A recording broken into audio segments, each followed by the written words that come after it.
All right, so I got that part done. And okay. We're very honored to have Christine Goodner as a speaker for our parent talk this year. And Christine Goodner is a Suzuki violin teacher and early childhood music educator. She has written books with inspirations and practical advice on practicing with your child, steps to help your child develop a love of music, and on Suzuki parenting. She's also a podcaster and speaker.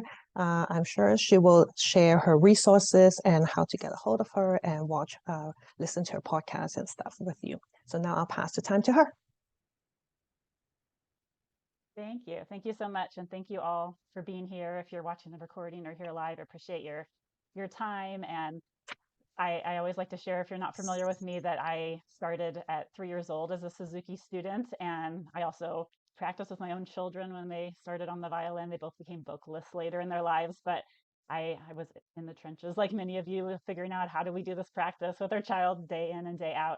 And of course, I had the experience of teaching many students as well. So I'm kind of coming from many sides or parts of experience related to the practice, endeavor that we're all on. And I'm hoping to share some ideas about practice strategies and also, motivation for practice. And I hope during our time in the breakout rooms, we can really share, what are some of the practical struggles we're having, so that when we come back to the bigger group, we can share those and I can offer further thoughts that might help your individual situations that maybe haven't come up yet. So I am an author. I do have a podcast, Time to Practice podcast, that's just finally started being republished for season 2 a couple of weeks ago. Anywhere you can stream podcasts for free, you can find that resource. So that's a nice way to just get a burst of inspiration or motivation as the practice parent or teacher.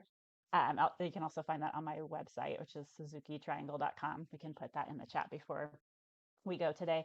And then I also have a certification in Circle of Security Parenting. It's a facilitating certification for, especially just how do we support the parent or caregiver role and child role and keep that relationship strong. And that training was not really about music, except I feel like it was all about music when I was taking it as a Suzuki teacher, just thinking about, we're asking you as parents and practice partners to do some hard work and practice every day. And I have always talked about, but especially after that course, how do we preserve that relationship with our child and make sure that, we're holding that as the most important thing. We have many ways we can practice a specific assignment, and how do we protect the relationship with our child and get the assignments done. That's, really an art and a process that is not perfect all the way through for most people that I speak to. So I think just from what I know about your program, I am assuming a lot of us know a lot of strategies for how do we get repetitions in. There's dice and there's timers and there's spinners and there's write the name of what you're going to practice on a piece of paper and draw that out. And we can talk more about those things later if that is something you're not as familiar with. But I think sometimes it's just, okay, we know all those things, but it's still stressful to practice, or my child is still pushing back and I'm doing all the things everyone's telling me to do. And what's the matter here? I think that's what I want to talk about, is like, how do we work through ups and downs that come into the practice room that are, I think, some of it just human nature. And so we're going to talk some about that. We can definitely get into some of those commonly shared strategies, but I want to talk kind of beyond that, and how do we push through the hard days or the ups and downs that we're all encountering. So some of the things that I hear a lot are, my child's refusing to do what I say, or they're pushing back against what I've said. Maybe they agree to what the teacher has assigned in the lesson, but then when we get home, it's a whole nother matter to make that happen every day, especially from me as the parent or caregiver. Um, my child loves social things. Like, I see them in sports practice. They're very happy to do that. But this feels like especially, I think, in piano, you might have a even more unique social situation than violinists, for example. It's easier to gather us with our own instruments in one room. It's another layer of a challenge when we play a piano, I think, sometimes, to get that social aspect in. And then just the day in and day out work that's involved. I did a research project in 2017 with over 100 Suzuki parents and grandparents, and 100% of the 100 plus people said they had challenges with practice. And a lot of them, it was like, my role is either exhausting, or it's hard for me to have the patience, or it's hard for me to figure out how to get to everything the teacher is assigned. And the other biggest chunk of responses was just the child behavior. And I would say some of it is just a developmental stage, trouble focusing, trouble being compliant with what we're asking them to do. And that was like the majority of those practice challenges was one or other of those aspects, or the parent caregiver role or the child's, quote, behavior in practice. And so I think it's really important to talk about that. And I, in lessons, I've taught for 20 plus years. Sometimes people come into lessons smiling every week and looking like everything's fine, and they're always accomplishing what I ask them to. And then I'll come to find out later, like, oh, there's fighting or crying or a lot of angst going on every day to make that happen. And so I don't always get to see what goes on in the practice room at home versus what is presented to me in the lesson. Sometimes we can get to a crisis point before we've actually said out loud to somebody, like, this is really hard, or we're really fighting every day. And so I encourage all of you to be open. I hope this session just helps us feel like I'm not the only one struggling with this, or my teacher is open to hearing that we're struggling and can maybe help us follow up on some of the ideas you hear today, because you're not alone and you're not the only one who is experiencing that. So I'm going to share my screen and I'm going to jump into some ideas here. I'm going to do my best to get rid of all the little boxes that pop up. So just a second here.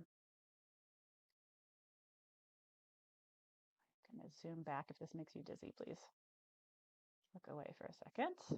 Okay. I'll hide this final bar here. So this is, again, just a recap of some of what I hear as a practice challenge. Practice is different from sports practice for my child, and maybe it appears they prefer that the peer aspect of that, or at least it's easier on us as the practice coach. I always share my son-in-law is a high school football coach, and I will tell you that those sports coaches also are dealing with some similar issues of, like, how do we get the students to do what we want them to, and how do we get them to pay attention to the details. But we're kind of removed from that if we drop our child off at the soccer field, for example. So it does feel very different. The repetitions that are necessary are really hard for my child or me to tolerate. Sometimes that's with new music, depending on the child, or in the review part of our practice that we are working on. My child's resisting practice or fighting me when I try to make sure practice assignments are getting done. It's another common one. And so a couple things just to kind of frame how I'm going to talk about things today, or things I think is important to remember, is that sometimes our child loves to play the instrument. And if they can noodle around or figure something out by ear, or nobody's particularly telling them to practice in any sort of way, they're quite delighted by that. But it's the very specific, intensive kind of practice that is often giving our students some trouble. So there is a lot of focus, mental focus, attention to detail, executive function skills, those skills that just help us switch tasks and focus in and pick priorities and that kind of thing. That, I think, is often the part that, sometimes a dice works for a while, or the timer or the spinner or the pieces of paper, but then, we're still left with the fact that there's a lot of intense focus going on, and that is not easy for many children. And so often students start to take more initiative, and they really enjoy the process more when they start to see an issue in their practice as, like, this is a problem to solve and like a puzzle to solve, and I know how to solve it with various strategies. And when I hear people say, like, oh, here's when I learned to love practice, it's usually when they could start to see practice in that light. Like, oh, I really love encountering a practice spot and then figuring out how do I solve that with the skills that I've learned. And I think what makes it hard for our young students sometimes is they don't have that list of strategies in their head. I like to say it's like we have a drop down menu as professional musicians in our head of, like, here's a practice spot or a spot that's not going as well as I'd like, and then we have this drop down menu of all the ways we could practice it. And for a lot of our students just learning to practice, that drop down menu might be blank or just might have one option, and then when they've used that, there's not, they're not sure where to go next. And that, I think, becomes part of the challenge, because when we feel like, ooh, this is a fun puzzle and I have different ways to get at it, that can feel very intellectually stimulating and exciting to students. And what I think this next slide says that I always like to share is that often that happens middle school, high school. I've interviewed a lot of professional musicians for my podcast, and a lot of people said, like, well, it was my late teens or even in college when I really learned, really in quotes, or like effectively learned how to practice, and I really learned to enjoy the process. And so that could feel daunting. Maybe if we have a young student and we think, well, we're very far from that, that is not super encouraging to me to hear. But I think then that's our role, is to help fill in the gap until our child gets there. Is that we're there to provide that strategy list of here's how we could practice it, and that's going to come from your teacher and what they're suggesting in lessons or things you hear in talks like this. And we just want to remember that this practice is a skill that's going to be developed over time. And professional musicians will say it's hard to practice. Sometimes, it's hard for me to get myself to focus, all of these things. And so realizing some of this is maturity, some of this is just the human condition when it comes to practice or doing a really disciplined activity like playing the piano, playing the violin in my case. And so some of it is just reassuring ourselves that, this is hard for everybody. How do we make this easier today? How do we get through today's practice? How do we encourage ourselves when um, the feeling that it's hard work is sort of overpowering the feeling that this is something I love to do. So I do like to share the idea of soccer practice. I have a 3-year-old grandson, and we got to see his 3-year-old like kick and chase season this past summer, which was quite hilarious. And they have these little tiny light goals, and kids were running straight into the goal and knocking it over. And we would look to the field next to us, and there would be a child pulling a huge bag of balls through the middle of the field while play was trying to go on. And it was a bit chaotic, and I found it very funny. But I think serious sports parents might just feel like this is so frustrating. Why can't they just go kick the ball in the right direction or whatever it is? And I just think we want to remember those 3-year-olds, 10, 15 years from now, if they're still playing soccer, their practice is going to look so different. They're going to understand what are the rules of this game? How does it even work? Who is on my team and who's not on my team? What is this field? Here's the equipment I use. And we start to eventually over time have very disciplined looking practices. But at the beginning, it can feel a little chaotic. Like, is this even soccer? And I think that in the violin studio too, when I have young students, sometimes parents will say like, I don't know if this counts as practice because it's, kind of all over the place, but it's just a moment in time. If we only practice that way our whole life, yes, that might be a problem, but we're on a continuum. In a process from just how do we practice. And then if we have all those strategies, like I talked about earlier, and it's like, okay, we know all the things people are telling us, but also the emotional part of this is very tricky, and we don't have a magic solution for that. That's a whole nother phase where we're learning how to do the hard work associated with practice and get through the frustration and the highs and lows, which we will be talking about a lot today. So I wanted to share this little clip from Susanna Klein. She has this great website, Practisma. She is a violinist, but she talks about practice in a holistic way.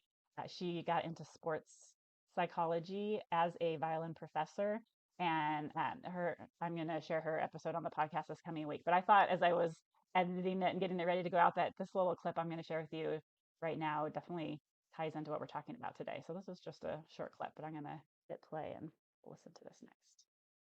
I mean, that's it in a nutshell, that positivity can and must be cultivated.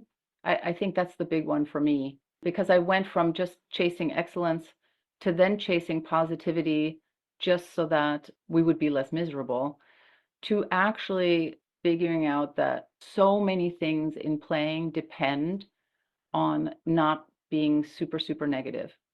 You know, physical tension is a huge one.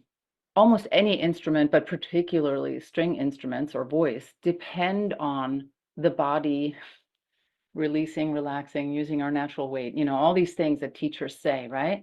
That is incredibly difficult to do when a person is really negative or unhappy, because all of that gets transferred. So what I found in my own life is that so many issues that I was struggling with on the violin started melting away naturally as I became more positive with myself. And that was a surprise, because I certainly knew that I was making myself happier, but I didn't realize that I was also making myself a better player without extra hours in the practice room.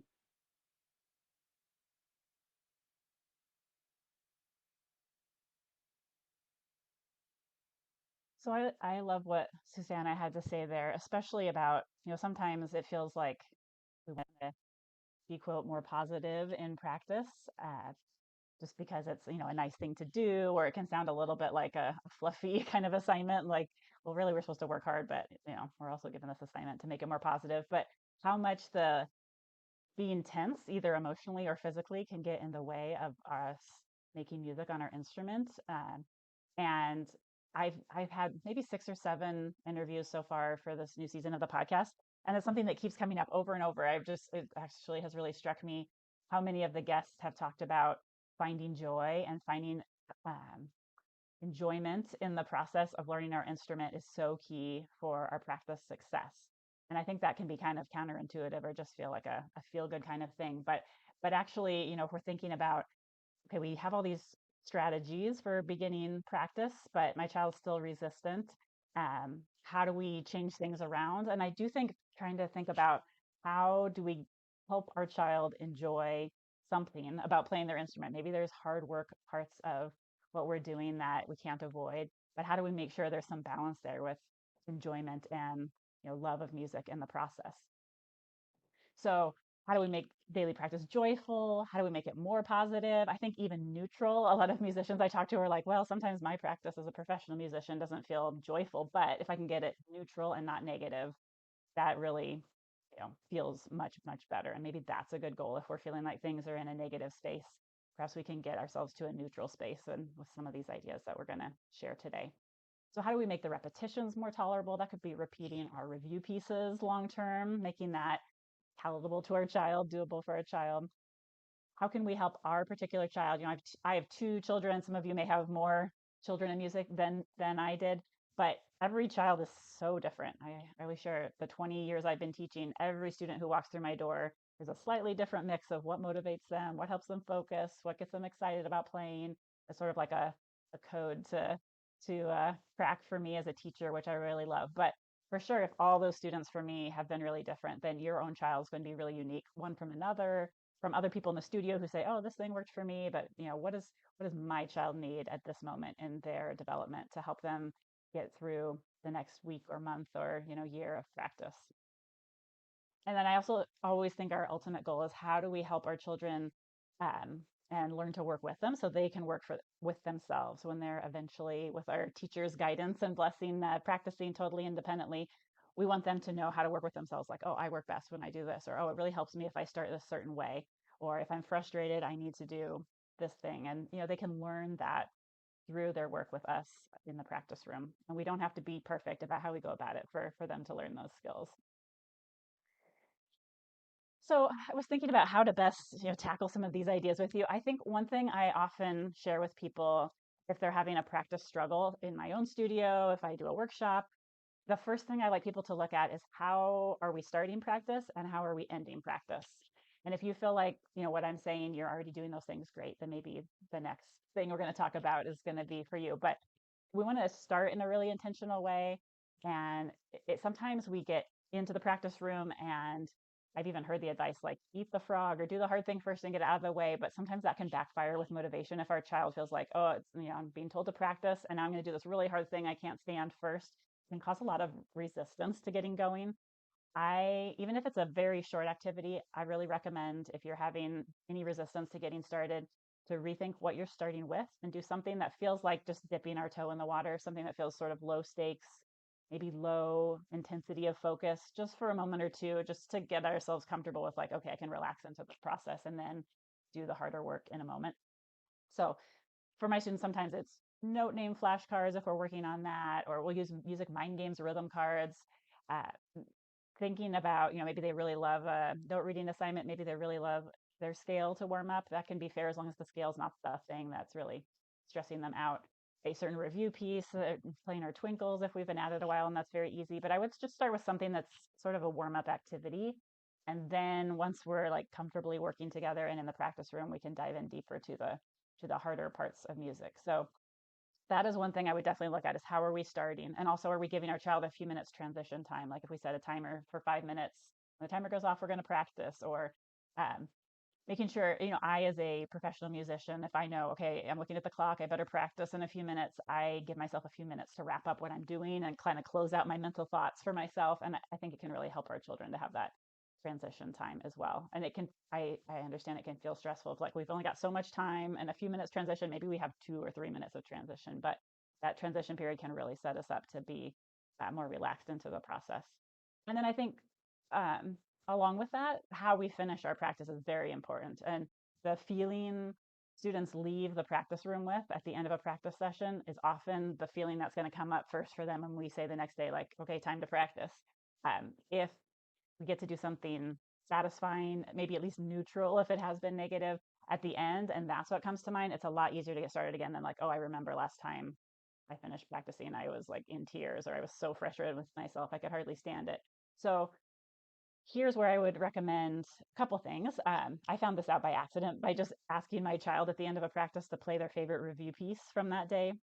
It doesn't have to be a review piece. That's what worked for my child, but just let the child pick the last thing they do. Maybe it's their new piece, something they played earlier in the practice session that they loved, just capping off practice with doing that thing one more time. So they leave the practice session feeling like, okay, I accomplished something, or that at the end there felt great, even if the middle was a little bit challenging for me. Um, and then I think also sometimes learning a piece by ear or improvising, if our child is really loves doing that, sometimes those activities are hard to like rein them in or get them to like re stop what they're doing. And so I think those are great to leave for the end of practice rather than like, let's play this piece by ear, and then it might cause some friction to get them to stop and move on to the scales. So I think those are great ending activities. But I think this is the first thing I always ask people to look at if they're feeling a lot of practice stress with like resistance to getting started. And then we have the middle of practice where it's like we have an assignment from our teacher. How are we going to get those things done? So I wanted to share, I did a workshop with a group from New Zealand, maybe a year and a half ago now. And I had them fill out an anonymous survey and just asked some questions about how practice was going. And these were violinist families, but I think some of these things are going to be just a carryover no matter what instrument we're playing. So I asked them, these parents or caregivers, what is the hardest part from your perspective about practice for your child? And a lot of it was slowing down, not rushing through assignments, paying enough attention to the details. And maybe the child felt like they were paying plenty of attention, but this is not the level of attention the teacher's asking for. Being willing to practice in the first place, and then their child really wanted results, but not to do the work to get the results. So, and that one made me chuckle because I think just when I talk to teens and preteens, that's a common theme. Is like, I wish it wasn't so hard, or I wish I could just magically learn this without so much effort. And all musicians probably share that idea, but maybe that gives us a bit of empathy for them, that it's just like they really want the end result and it's really hard to do the day-to-day work to get themselves there. So I do think it's great to just have some empathy for what is the student going through, what is hard for them, and then we can figure out for my particular child where can I offer them some more support. And then I ask them, what's the hardest part about your role as a parent or caregiver? And so I would just encourage you to see if any of these connect with you. We'll have a chance to share some answers to these questions in breakout rooms in a bit here. It's hard to make positive comments even when there's errors. The child's refusing to practice, but they're also frustrated with their playing because they're not getting enough practice in. I'm also wondering, is this the right thing to do to keep my child in music lessons when I see that it is such a hard thing for them? And I'll just pause for a second and say, I really, and I know I'm biased because this is what I do, but I really believe music and all the things we learn through music and practicing an instrument are so worth it and so valuable for every student, no matter what level they achieve, in the end, whatever the end is for them. But I don't think we can damage a child by having them do music, but I do think we can damage our relationship with our child by how we go about it. That's what I want people to be really careful about. Or we can make a child inadvertently, maybe feel bad about themselves or their capabilities. So I think there are things about negative practice that we want to turn around, but music practice in and of itself, I don't think there's ever anything bad about a child experiencing music. We just want to make it less, less tense or less frustrating or less stressful for them. So one way I like to think about what we do as the practice parents and practice partners is an idea that's talked about in early childhood education, which is scaffolding. And just like you see scaffolding around this building in the picture, and it's like helping keep things safe and keeping a structure around what's going on the inside. There's a really great book called The Scaffold Effect. I think the title of it and author is at the bottom here.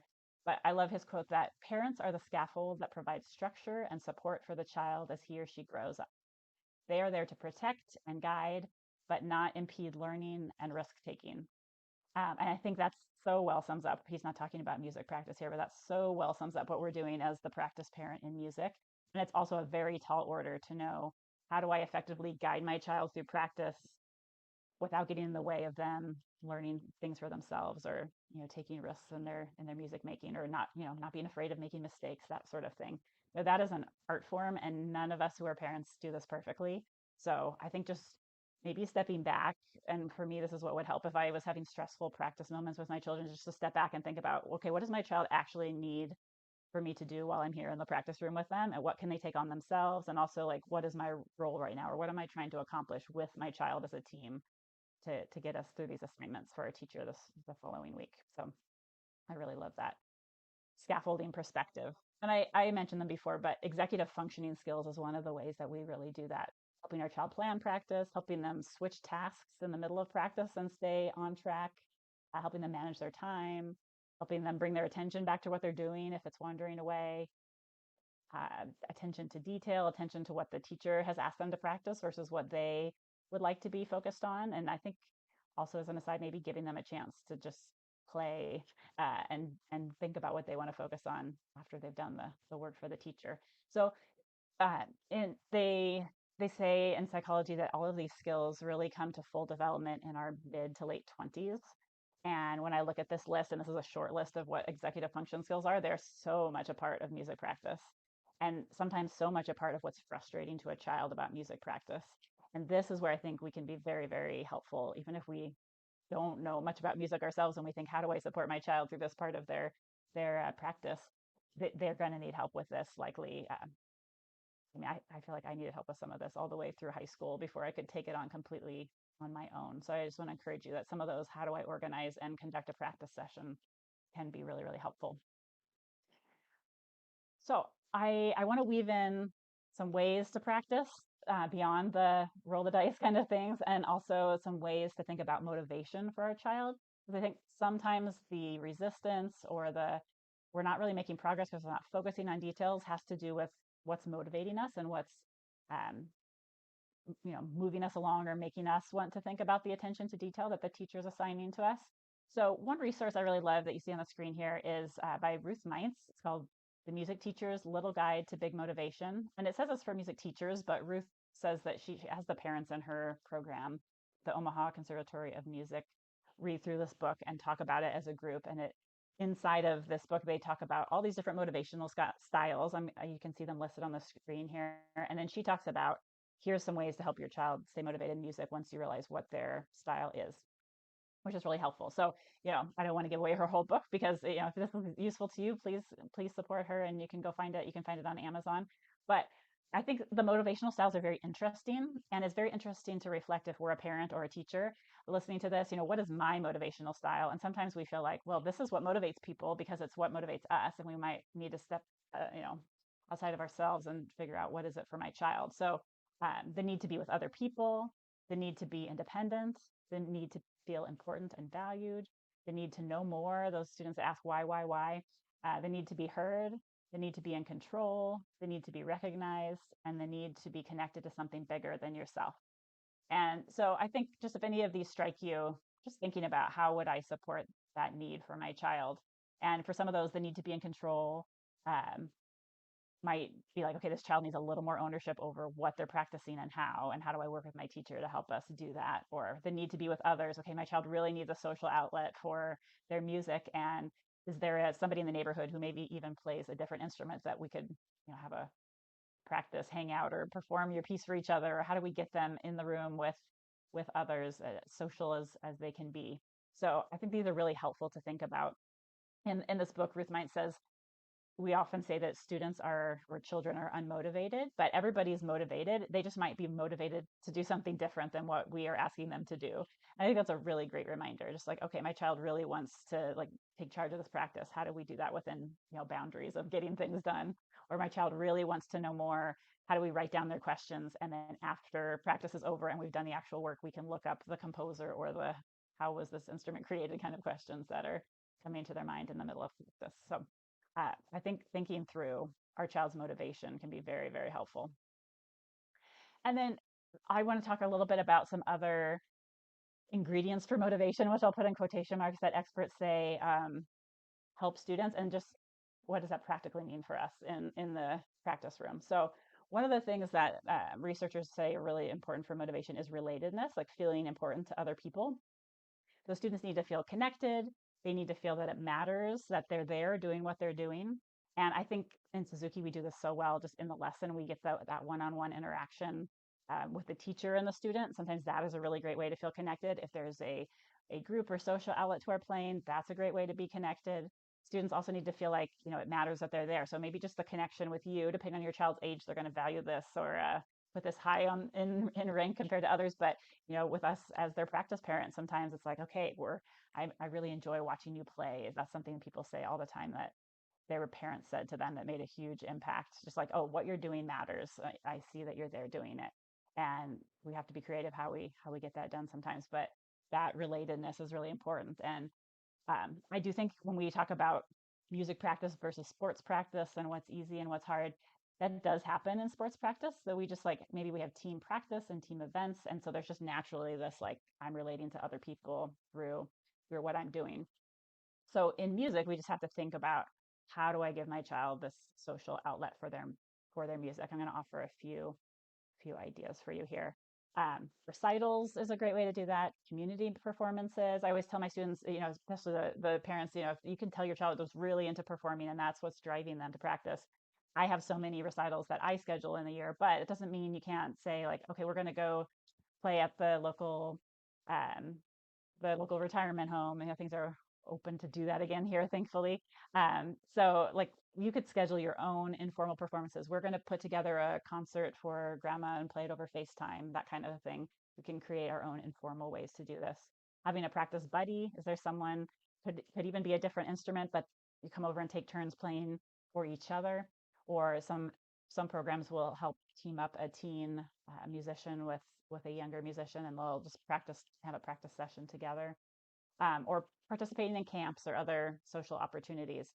And for some of our students, that's going to be like lower on the list of what motivates them. But if this is like the thing that motivates your child, yes, it takes some extra legwork, but it also takes off some of that pressure of like, why are they so resistant to practice? For some students, having something to practice for, or having that social, like I'm going to see my friend on Saturday and we're going to play music for each other. I want to really work on what I'm practicing, can get us through those tough, like maybe what feels like unmotivated moments. So, and then your child's relationship with their teacher is a huge part of this. I will see how much time I have to share all the slides for it, but there was a research project I did with a colleague, Dr. Rebecca Hansen, who's at the University of Portland here in Oregon, and we asked 122 teens and college students what motivates them to practice now as a teen and college student, and they said the relationship with their teacher was the number one thing, which was, touching to us as teachers, maybe surprising because students don't often say like, boy, my relationship with my teacher is so important, but that it's really huge. And when I talk to professional musicians across the board, they will tell stories about a teacher, maybe multiple teachers who had a huge impact on that. So cultivating that relationship with your child's teacher can be really effective as well. So also autonomy, and we're going to move ahead to how do we help students get a sense of I'm in control of this in some way. So explaining why, that can be a form of like when I understand why I need to do something, then I'm motivated to do it. So that can take some research, some let's ask the teacher at your next lesson, let's write down that question and look it up later. We want to make sure that something about our child's music making feels like it's for them. So that could be, let's pick out a piece you want to figure out by ear. And after your practice is over each day, you'll have a few minutes to do that. Or you just love making up your own tunes or improvising or writing your own sheet music, giving them an opportunity where they're doing something that's truly for them, that's getting them interested in their instrument. That's, sometimes it's exactly what I've assigned as the teacher. And sometimes we have to be creative and figure something else out that they're motivated by. But that can be very, very motivating.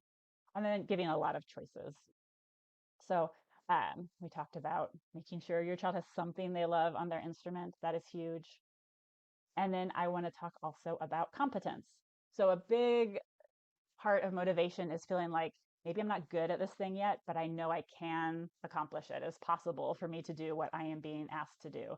And that can be tricky to notice because sometimes even our child can do it in the lesson with the teacher there. Maybe the teacher's just demonstrated or the teacher's talking them through. And then when you get home to do it, suddenly it feels overwhelming to the student. So I think especially we might think of it just how does it feel to the child? Even if we could say, no, I know they can do it. If they feel like they can't in that moment, it's very demotivating. So students need to feel researchers say that they can handle what we're asking. They don't have to be good at it right away, but if they feel like it's impossible, we can get a lot of resistance. So I would just say if you're encountering that or you have a theory, like maybe what I'm seeing as like, quote, pushing back or refusing to do what I'm asking is that this feels overwhelming for whatever reason, then always making the assignment smaller is a great way to figure out how to overcome that. And as a teacher, I try to watch really closely for that in a lesson. Like, okay, let's learn this new phrase. Like, oh, that was too much. I can have cues I'm watching for that, and then let's do this two measures instead. And I certainly, as a teacher, I'm open to someone coming back the next week and saying, I know you assigned XYZ, but we did this first chunk because it seemed overwhelming or because that's what we got to. We don't embarrass our child if it might feel that way to them. I would 100% rather somebody came back with a smaller chunk of the practice assignment learned than find out there had been a lot of angst or tears or overwhelming frustration at home.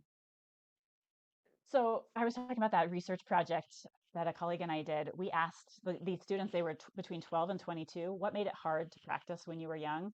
And overwhelmingly on this chart here, it was just getting the practice in.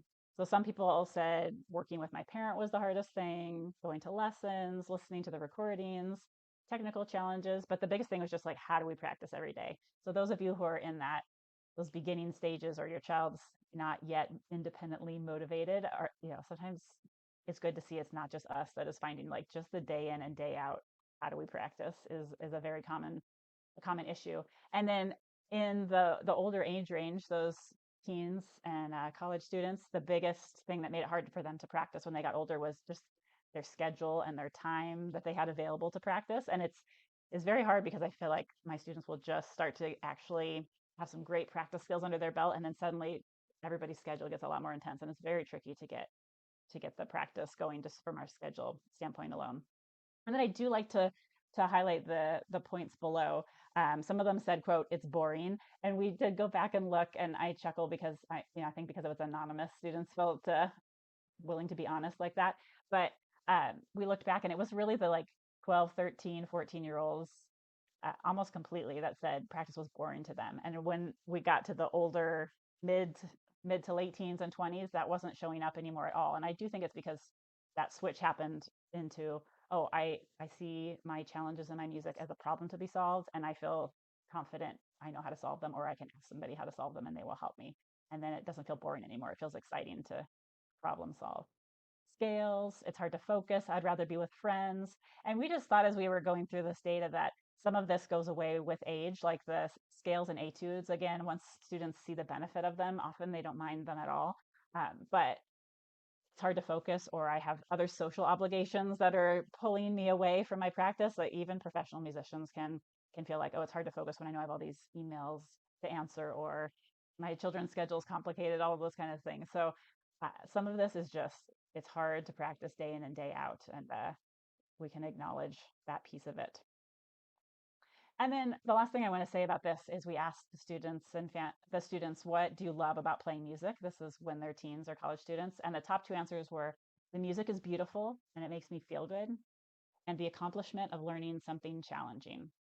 And I think that piece about music is beautiful and makes me feel good, it really is uniquely we are in music lessons kind of experience.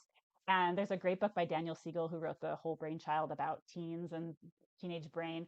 And he just talks about how teens are really driven to have very intense emotional experiences. And a great way to do that safely for them is to make music or listen to music. Probably many of us can remember being teens or college students listening to the same song on repeat and processing our feelings. And just that, like, the music's beautiful and it makes me feel good to play it. And also, I love that I've learned something challenging and I've overcome a challenge. Those two things I think are really important for us to keep in mind. We have to get to through some of these practice challenges to get there sometimes, but it's so worth it for a child to have those things. And it's a good why for why are we doing this, or why are we persevering. Okay, so I'm going to zoom ahead and share a few other thoughts, and then we're going to have breakout rooms. We're going to talk about some of our own practice challenges. There's a lot more I can and will say, but I'd love to have you talk together in a moment, and then we'll come back and I can give some strategies for what you're currently experiencing. But I asked these some teens, that teen group in New Zealand, if they could wave a magic wand and make one thing about their practice easier, what would it be? And they said to have more energy, that I wouldn't have to practice scales. And this group ended up having a lot of challenges with scales that we solved by two things. One, we gave them permission that they did not have to like scales. You know, we talked about the importance of scales, why we need to learn them. Here's the reason we're doing them. And but also you're allowed not to love them. It's just something we do need to put into the practice somewhere. And then the second thing is all these students were very stressed out about scales, but also it was the first thing they were doing when they went in the practice room was 3-octave scales. And so also we just moved the scales later into the practice. And I work with this group every other week for about a month and a half, 2 months. And by the end, it really became a non-issue. So I would just say, as a generalization from that example, that if there's a certain part of practice that your child is just really pushing up against, but your teacher's telling you, yes, this is very important, I would think strategically about when are you doing that in the practice. And then also, you know, it's okay that your child doesn't love every part of the practice. If they say like, oh, I really wish I didn't have to practice this, and they might say it with more drama than that, but that's fine. Like we don't have to like it, but it's really important for XYZ reason. Or like, yeah, that's fair. Maybe that doesn't feel so exciting right now. Let's make sure we get it done though, because it's going to help you with this other thing. And that really can solve some of the resistance to practice. And then these teens wish that it felt the technique they were learning felt easier. And that's one of those like, boy, I wish I didn't have to work so hard to get the outcome that I'm trying to get to. So I'm going to stop my screen share there. There's more we could say, but I want to make sure we have time for breakout rooms. And we will talk some about different practice personalities, like the students who really want to run their own practice versus they feel more comfortable if an adult is telling them exactly what to do. And then there's also the like, we really love games or really love a checklist kind of students. We can weave that in if that's something that comes up in your discussions. We'll make sure we talk more about that. But we're going to go into breakout rooms in a moment. And I have two questions I would like you to discuss as a group. The first is, if you could wave a magic wand and make one thing easier about practice at your house, what would that be? And you know, this is where even if it's like, well, maybe that can't happen just magically overnight, but that's still helpful to talk about. And then also, what is the hardest part about your role as the practice parent? And if you're a teacher who's here and there's time for you to share as well, maybe you could share, what do you hear from families in your studio is the hardest part about their role, and we can share about that. And so we'll come back. I think we're gonna have about 10 minutes in our breakout rooms, and we're gonna come back and we'll just share like, what did your group talk about, so that we can hopefully find some things in common, and also I'll give us another chance to talk about what you need to hear today. Thank you. So we'll now transition to our discussion session. Christine, do you think they should pick a person to be like a representative of their group, so they'll give a summary of the discussion or the questions or so? That would be great. That would be great. Okay. Thank you. The two discussion questions will be posted on the chat as well for your reference. So I'll now open all the rooms for you. Have fun.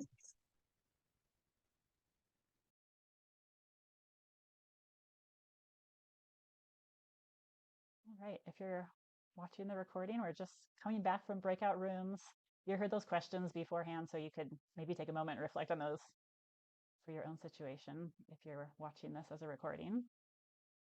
Just let everyone find this again. Great. Well, welcome back, everybody. I just popped in here and there and was hearing some great discussions going on. So we did say if each group could have a representative that would be willing to share maybe a synopsis or some of the things that came up in your group, and feel when we finish doing that, if you feel like something was left out that you think would be important to share, please feel free to add that to the end. So anyone willing to go first?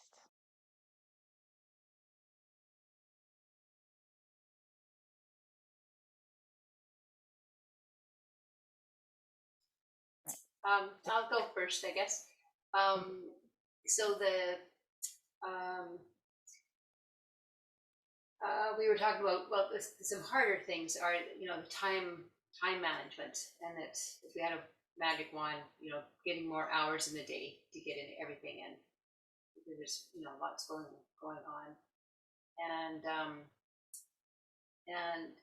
to make it the practice easier, because there's always, you know, struggle with harder and harder music as they get older. And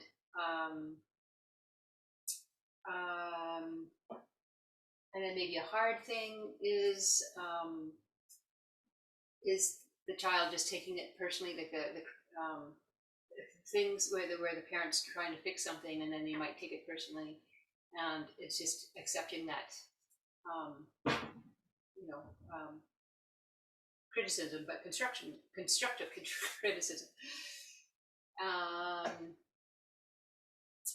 And then, yeah, and just getting in the practice every day throughout the week with other activities. Great, thank you.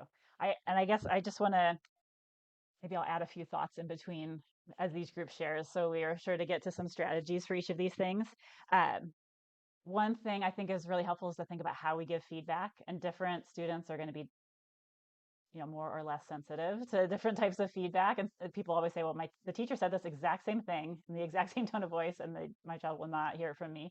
So some of the feedback I've heard that has really helped other people, one is a strategy called to say the next right thing. So instead of commenting on whether what was just played, the quality of it, or was it correct or not correct, just to simply tell your child, here's the next thing we're going to do. So for example, let's play that again and focus on XYZ, or let's go to this measure or this section, and I think we should focus on this, or I think your teacher would tell you to focus on this. So that just saying what to do next versus commenting on what just happened can really help, especially with perfectionist type students, or students who are being really hard on themselves in their own head, which sometimes we don't realize right away. But if we can just let the thing that just happened be the thing that just happened and talk about what to do next, that can really, really help. And then I think also just focusing on what went well. So if there was lots of problems, but at the very end, whatever you're asking them to focus on did happen, just pointing out like, oh, at the very end, I saw this thing that we said we were going to watch come together. Let's try that again and focus on that more the next time. We just have a choice, I think, when our child has just played something, what we say about it. And it's really hard for musician parents to not point out was incorrect, I think. And so sometimes I'll tell people, just like write down, if you can't help yourself, write down on a piece of paper, like this was out of tune, or this was this, or this was the wrong note, or whatever it is. Like if you just have to get it out, your child doesn't necessarily need to hear it, and just think about what's going to actually help the child do the next repetition positively. And that takes a lot of emotional, mental work on us as parents. I realize it's not a small task if we're just like the person, it just comes out of our mouth without realizing. But if we can pause for a second and just be like, okay, what does my child need to do the next repetition well? I'm not saying it's easy, but that's really, really effective. So that feedback, and think also just if you were in the room with your teacher right now, what do you think the teacher would ask you to do next, or what to work on? That kind of thing can really help.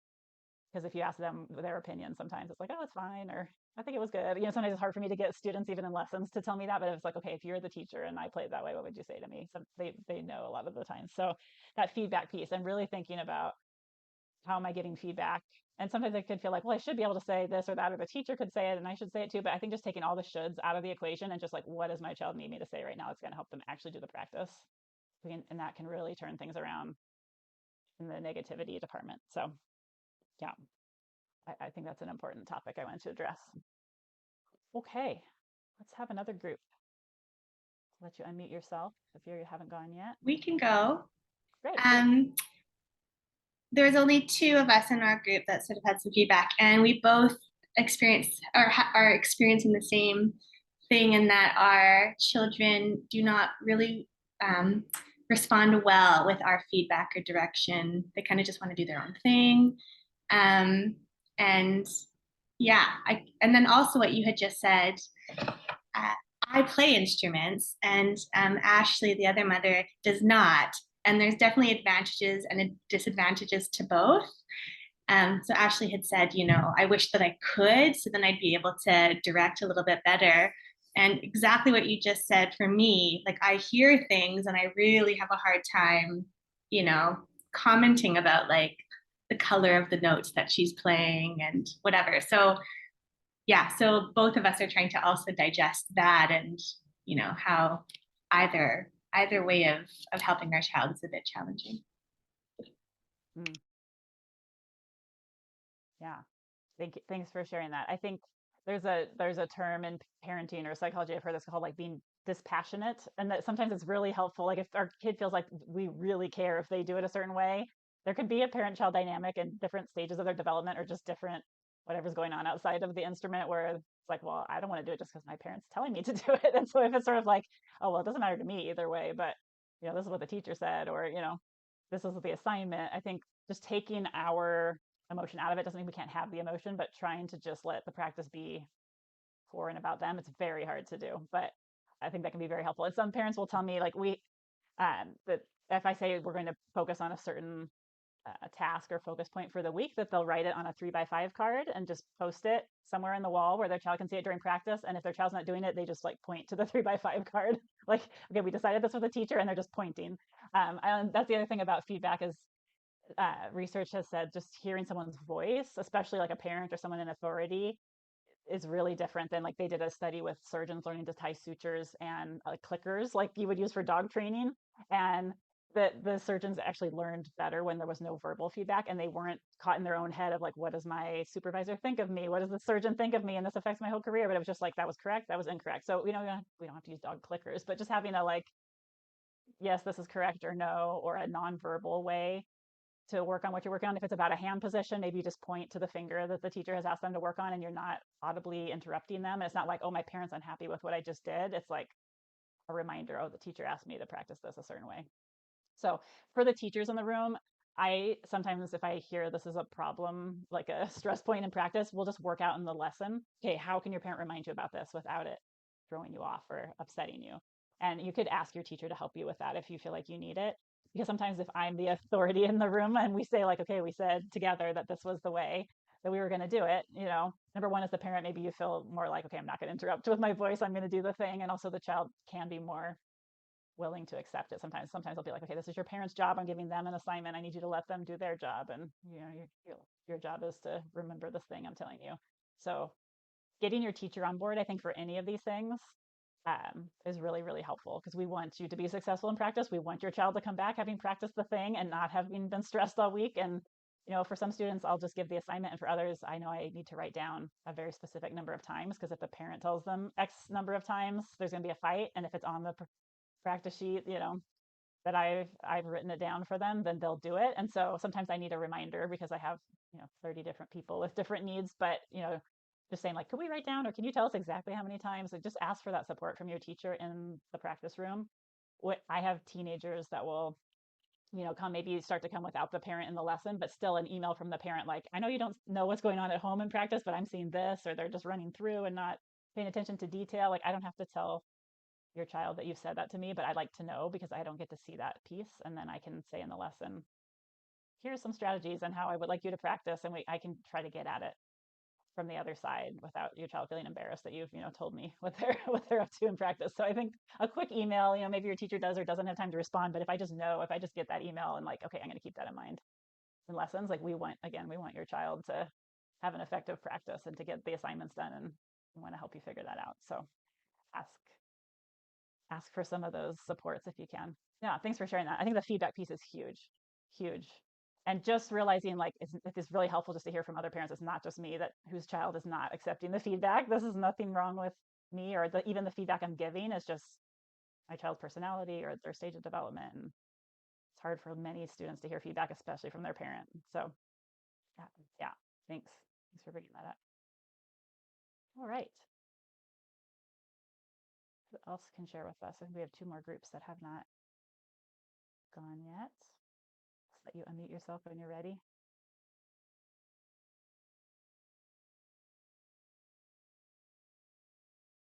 And if your group did not pick a designated speaker, feel free to be the designated speaker if you know your group hasn't gone and you can think of something you want to share. Otherwise,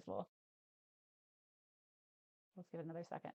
I guess I'll step forward from our group. So we did not discuss. And I'm sorry if I forget things that we did discuss because I didn't write it all down. But a couple of the things that we had here were if we could wave a magic wand, one of the things was to have it sometimes we wish it would just be the songs and not the games and stuff like that, because the practice would be so much shorter and the songs would sound nice.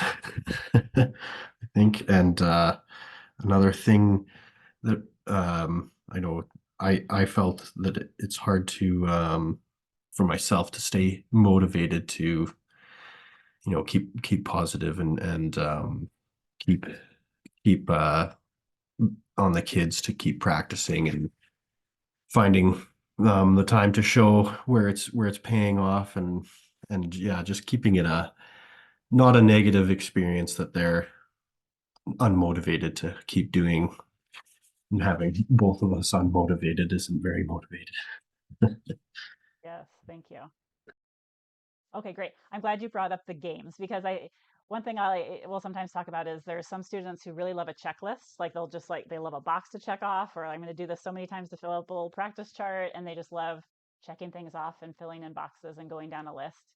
And other students will really love games like you're talking about, and there's so many practice games. I think like that's a topic for another time. Maybe you could just Google like music practice games. You're going to find a ton. We've just brought up some with dice and different things.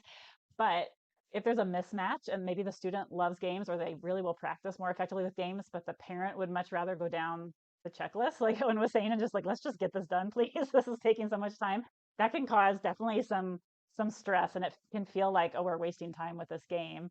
And I think the important thing is to notice, like, if that's the thing that motivates your child, you don't have to use it for the whole practice. My opinion is find the spot that your child is most resistant to practicing, the review, the new piece. I think it really varies if students like the new thing or the comfortable thing, but whatever is giving them the most trouble to feel motivated to do, and they love games, then bring the game into that chunk of the practice. And I think it's really important of simple rules and decide them outside of the practice time, because people tell me it takes the whole practice time to debate the rules and then practice time is over. So I think keeping it really simple and reminding ourselves, if we're not I love games kind of a person, which I was not. I was like can we just go down the list kind of person. But if our child is going to work harder on that thing they don't want to do because there's a game, then I can appreciate as the parent, okay, it's worth doing it. And I'm allowed to feel itchy and like this is not my favorite thing. But also eventually they'll be practicing on their own and we won't have to do this like the rest of our lives. So I think it helps to have that perspective, and vice versa. Some parents really love the games and they'll spend lots of time buying games and coming up with games, and their child is like, can we please just go down the checklist and check off the boxes? And then that can cause some stress as well. So I think in that case, you just want to know as the parent, like, I kind of like a game. So maybe you get out dice and roll them or get out the spinner or whatever else. And it's just for your own entertainment and enjoyment because you have to do this and you're choosing to do this day in and day out. And that's fair. I just think don't worry if your child is not as into it as you are. Just realize like, okay, I have my own need for motivation and positivity in this experience. And I think it's fun to roll the dice. So I'm going to roll, and that's how I'm going to coach us through the practice. So the game versus checklist mentality, I think it's hard if it's opposites in either direction. And stepping back and like, what does my child need to practice? Just like we said with feedback, like what does my child actually need to do the thing can help us get through some of that. And then I think there's the staying positive piece that I heard come up as I jumped through the different rooms and just doing this day in and day out. And also somebody brought up, and I've heard it too as a teacher, if people say, what do you do? And I share what I do, like people at the grocery store, doctors, nurses, they'll be like, oh, I played music as a kid. I wish my parents hadn't let me quit. Why did my parents let me quit? I hear that so much. And it's probably their parents let them quit because it's all these things we're talking about. There was fighting and there was resistance and there was, all these issues. And so I think remembering that when we zoom way, way out, our child will appreciate that we did music with them. I think if it's very like toxic and negative, then we definitely want to switch that around because that's not something they're going to look back and appreciate. But if it's like, how do we enjoy this process and what will they appreciate? I just think, we don't have to practice music the same way we have to brush teeth. But if I knew my kids, like, yeah, I need my kids to have clean teeth, and it was like, how do they get them to brush their teeth as a toddler? And then I feel like in middle school we went through this phase where they'd be like, oh yeah, I brushed my teeth, but the bristles were dry, and I'd have to go in and be like, then why is the toothbrush dry? And it just feels like, really, can't you just brush your teeth? But long term, of course, I want them to have healthy teeth, and I'm going to stick with it. And I think we can think of all those things we want our child to have long term, and this is a very, very long game and a marathon, really, if we think what's going on with our child when they're a senior in high school or in their 20s, and what did they gain through music. it's hard to zoom out and think about that when it's like, here we are again playing the same scale or the same review piece. But that I think can really help us zoom out and think about that. And what is our relationship like because we practice? I had a teacher trainer who would say, like, have people picture their child 10 years in the future, whatever age they are now, and the parent is at home hosting a holiday, Thanksgiving or something like that, and the child is walking up to the parent's door and they've just knocked and they know you, the parent, are on the other side about to open the door. Like, what do you want them to feel about you? I remember my kids were young at that age, and yeah, I can see some of the faces you're all making. I was like, oh. So, but I think like that's where it's like, okay, we have this lifelong relationship with our children, we hope. And when we hope that this adds to it positively, it doesn't mean we don't argue or we don't get after them about the quality of their practice or insist they do it when they don't feel like it. But big picture, hopefully we're putting a lot more positive moments and like, wow, my parent really tried to understand me, or my parent really like would apologize later and say like, let's regroup about practice because we've been fighting, or whatever that is. And that long-term relationship with our child hopefully is more positive if we add up the sum of all the days versus more negative. And also, it's fine to have these ups and downs. And all of us who are parents and have grown kids can tell you we don't do it perfectly, and you can still have that great relationship with your child. We just work our way through it. So, I think when all else fails about tactics and practice techniques, just what supports the relationship with the child. And then how do we get the practice done as a team? Like, how do I help my child get this done for their lesson? And if we're really at a loss, that's when we need to bring in reinforcements and like Google some games or ask our teacher. Or if we have a parent, a friend who has their child learning, ask for some support from somebody else along the way. All right. And then we have one more group. If we don't have somebody who wants to speak from the last group, you don't have to, but would love to hear from you, because I think there's a lot of nodding going on no matter what's being said. So I think we're all relating to all of this. I can share a little bit about our group. Thank you. We had some of the same concerns about providing feedback, which you addressed, so that's great. And I think when a kid says that, like, I don't want to do this, you're forcing me to do this, which I'm sure lots of us have heard. And so we talked about, is there something that they do enjoy? Like, they say that you're forcing them, they don't want to do it, but then someone shared that actually she really enjoys playing for other people. And so there is something that she really values about it. So how do you find, if that's a motivation, how do you cultivate that or use that to help you, I guess? Great. All right. Just want to make sure you're done speaking, but yeah, great. I think that's really important. And if somebody comes to me and says, my child just like, there's so much tension or conflict in practice, and is it worth doing this? Is this instrument for my child? That kind of thing. I do like us to zoom out and just think, what do they like about it? Because for some students, they love their lesson and interacting with their teacher. Other students love when they're around peers who play music. Others love performing. And some, children and students actually do love the practice, even though it's hard to imagine for those of us whose kids don't fall in that camp. But students can like different things. And it's, once in a while I have a student who loves all of it, but sometimes it's like they really don't want to practice, but they really want to perform. And then it's just, we can help the child see it as a means to an end.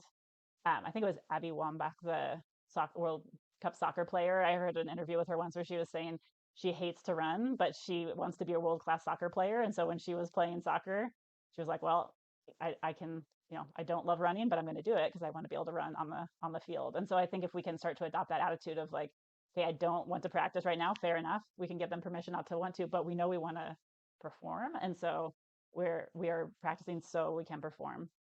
And there's a lot of sports and analogies or comparisons, but a lot of coaches and will say that students don't always, or kids don't always love showing up to the field for practice every day, but they want to play in the game, and they know I can't play in the game unless I show up to so many practices. And so, okay, we're going to show up. And then hopefully once they get going, they're enjoying some part of it. But just it's fair. And professional musicians, even, I've interviewed a few for my podcast who will be like, I still don't like to practice, but I love to perform, and I know I have to do one to get the other, and so I'm willing to do it. So for me, then, if our child falls into like, I love to perform but not practice, and there's really, do they have a lot of things to practice for? If it's only twice a year they have a performance opportunity, maybe that's so stretched out. There's a lot of unmotivated time where they don't feel like, oh, something's coming up, and that's where we as the parent can maybe create some opportunities. We're going to give a concert to our aunt on FaceTime. We're going to go to the local retirement community.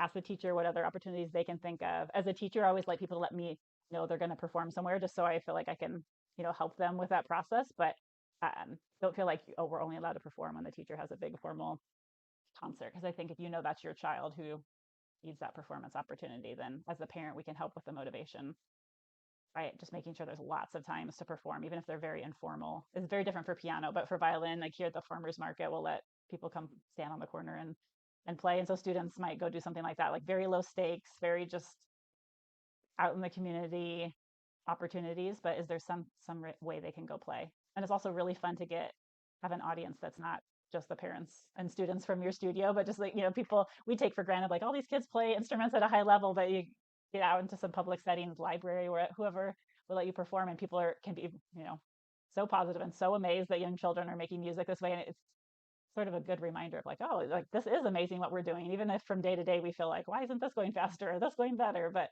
that could be a good motivator all around. So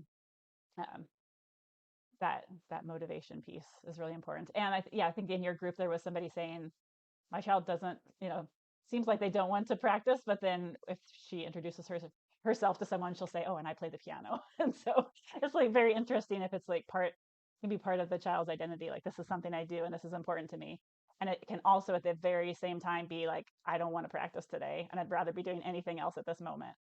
And that can be confusing as the parent sometimes to hear that. And I think sometimes we're hearing our child vent, like right now I really hate this, but then we can carry that around and try to solve, like, should we keep playing? What's wrong with this or what's wrong with that? But it could just be for that moment they needed to really get it out. And maybe as an adult we would just say that to ourselves in our head and not shout it at our parents or something. But sometimes they just need to vent and like, wow, right now I really want to be doing something that's easier. And like, I feel like that's really normal for professional musicians too, sometimes to feel like, I wish this was easier. Boy, I have so much to do and I know I have to make time for practice. So it's okay to not feel like we love every minute of practice, I think is the message I want to send you. Like, yes, let's figure out how to make it less painful, easier. You can bring in the various games and strategies, and your teacher probably has a lot of those, but also just taking away the piece of like, you must like every minute of this or something's wrong takes a lot of pressure off of all of us. And it's okay to feel like hard work is just hard work and we don't want to do it at every given moment. I was thinking about, I gave a talk on developing character qualities in the Suzuki method. Is this something Suzuki, we talk about a lot in the Suzuki method? What are we developing as people? And I did some research from different research groups about what helps children develop perseverance and empathy and some of these other, character qualities that we would all probably agree we hope our child develops. And throughout the different research that I came across, there was a few things. One was the student needs to see that character quality, and we could say in this case what we're talking about now is like how to work hard or push past feeling like we don't want to do something, but they need to see it demonstrated for them. They need people to talk about it, and they need a lot of chances to practice doing it. And that long term, that's what they said about empathy, about perseverance. Like when reading the different research articles, it was like, okay, they need to see it, they need to have a chance to talk about it with somebody, and they need a chance to practice it. And so your teacher is one great way that they're getting talked to about practice all the time. Us as the practice coaches at home and practice parents at home, we got a chance to talk about like, it's okay to not want to do something in the moment, but I believe you'll appreciate this later. It's being talked to about that. Sometimes we can feel like we just say it over and over for years before it sinks in. I feel like with my own kids, sometimes I would hear them say things that I had said to them to other people, and I'd be like, oh, they did hear me all those times. And they just, to me, it might be like, oh, mom or something, but it is sinking in. It's like, I will say it's worth saying the thing and saying it over and over. And as teachers, we can tell you the same thing. We might teach the same student 10 years, and you might say the same thing over and over. And then one day it sort of clicks, or a masterclass teacher will say it, and then suddenly it clicks, and you're like, okay, it's worth the effort. So, and then I think seeing it demonstrated as parents, caregivers, families, if there's something you're doing in your life that's hard work, learning a new language, learning some new skill for work training for some sort of sporting event, anything like that, anything you're doing that's like, this is hard and I don't feel like doing it every day, but I'm glad I have done it. Just talking about that in front of your child and sharing what was hard for you in practice. This is what was hard for me in my running this week, whatever it happens to be. We all have different things, but if our children see us demonstrate like we're doing hard things that don't always feel appealing in the moment, but we're so glad we did them, that also helps them feel like they're not the only ones struggling with hard things, that this is something everybody does. There's not something wrong with them, or what's the matter with me that this isn't easy. This is just life and improving ourselves. And then, of course, we have built in a chance to practice building perseverance because we're practicing every day on the days we want to, the days we don't want to. And just knowing, I think, trusting the process as the parent over time, that will add up and our child will come out the other side having learned something from this process and showing up on the days that feel great and the days that we really would rather be reading our book outside or running around outside or playing our video games or whatever else. I think it's really worth it. And it takes a long time for them to be able to say that back to us. Like, oh yeah, that was worth it. Or I'm so glad you didn't let me quit. I have a picture from a student's senior recital. And when he was in middle school, there was a lot of things going on with his family. There was a lot of stress. He would come to lessons week after week and we would just play duets together because he really hadn't practiced much. And I do remember thinking, like, should we keep doing this? Should we keep continuing on with lessons? But it was really important to his mother that he kept doing lessons. And then somewhere in the middle of high school, just something switched and suddenly he got very motivated himself. And he did come to me as a junior and say, like, why didn't I practice more when I was younger? I was like, well, there's many reasons. And also, we're so glad you stuck it out and came out the other side. And then on his senior recital in the back of the program, he had this note. He said, thank you to me, but then he said, thank you to my mom for never letting me quit. I thought, boy, he begged to quit for a while. And we all thought, like, should we let him quit? Are we doing the right thing by not, letting him quit?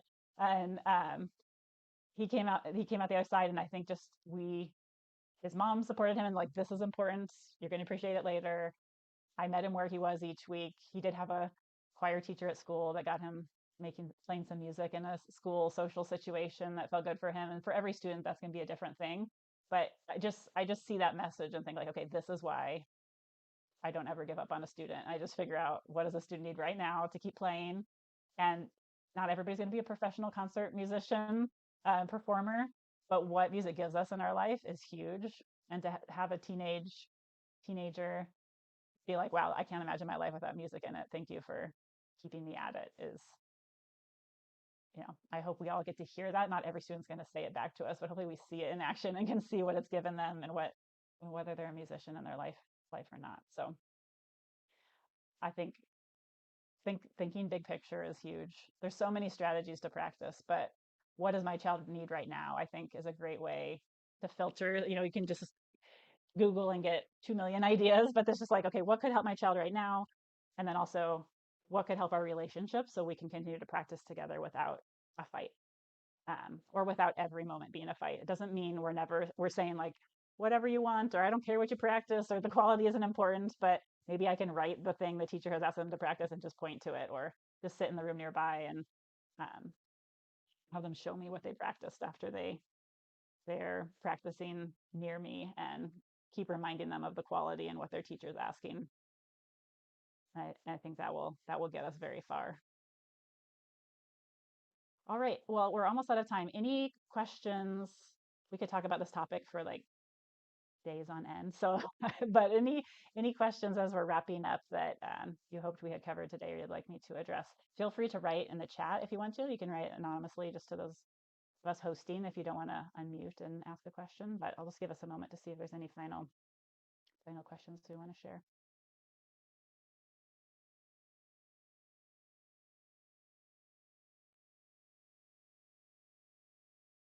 Well, one thing, just to let you think a little longer, one thing that's really helping as far as structuring practice for my students that I realized I didn't share that I'd like to is some SAM timers. I especially had a student who was rushing through practice or just feeling resistant to a certain amount of practice on different parts of their practice assignments.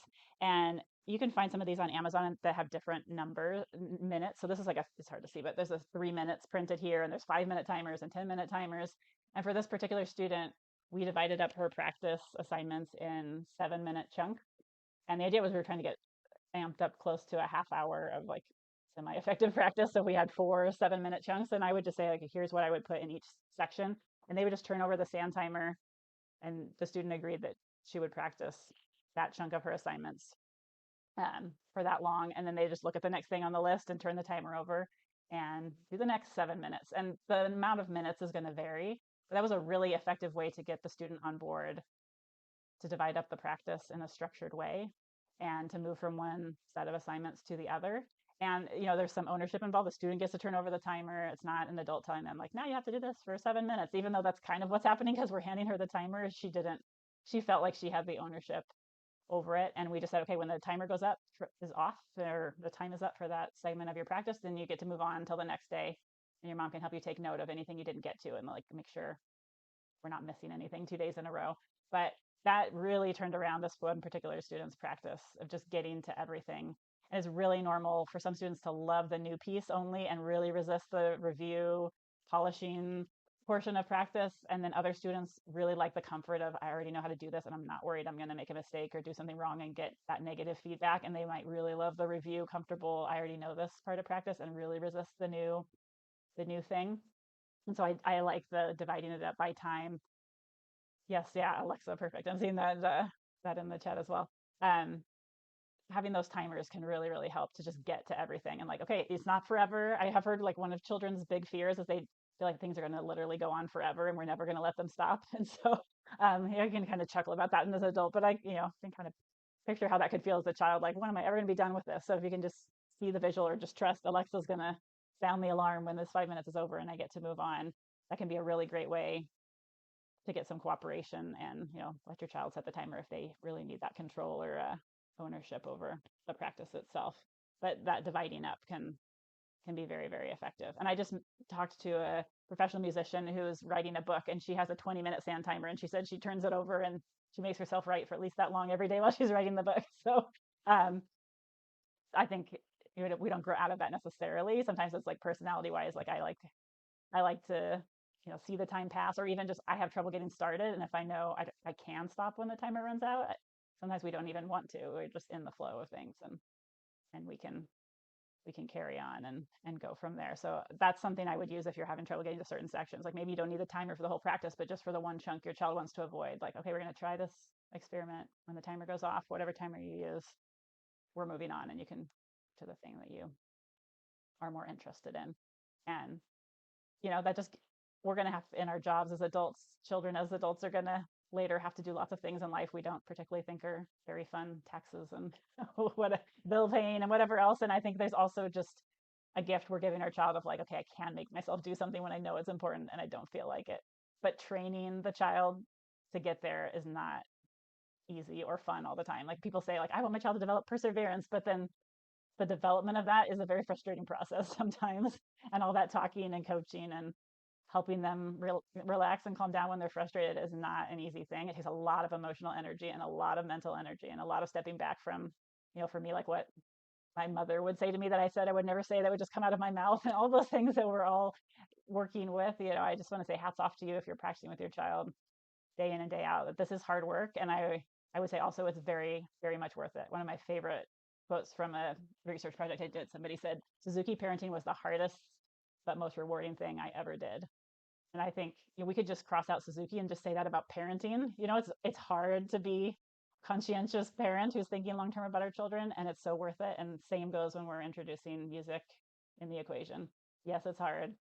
Yes, it's worth it. Yes, our child will probably be resistant at some point. It's part of child development to like separate ourselves out from our parents and be our own person, and it's very hard. But you have a great community here, great teachers and other parents, and a lot of resources out in the world to help you with practice. So I encourage you, when you're at the end of your rope and feeling frazzled, to connect with some of those. And remember, there's a lot of people on that journey with you. And yeah, I believe it's absolutely worth it. So I think with that, maybe we'll stop for today. But thank you for your attention. And again, we could talk about this for so long. So this is like an introduction to some of these ideas, but I hope some of it's helpful.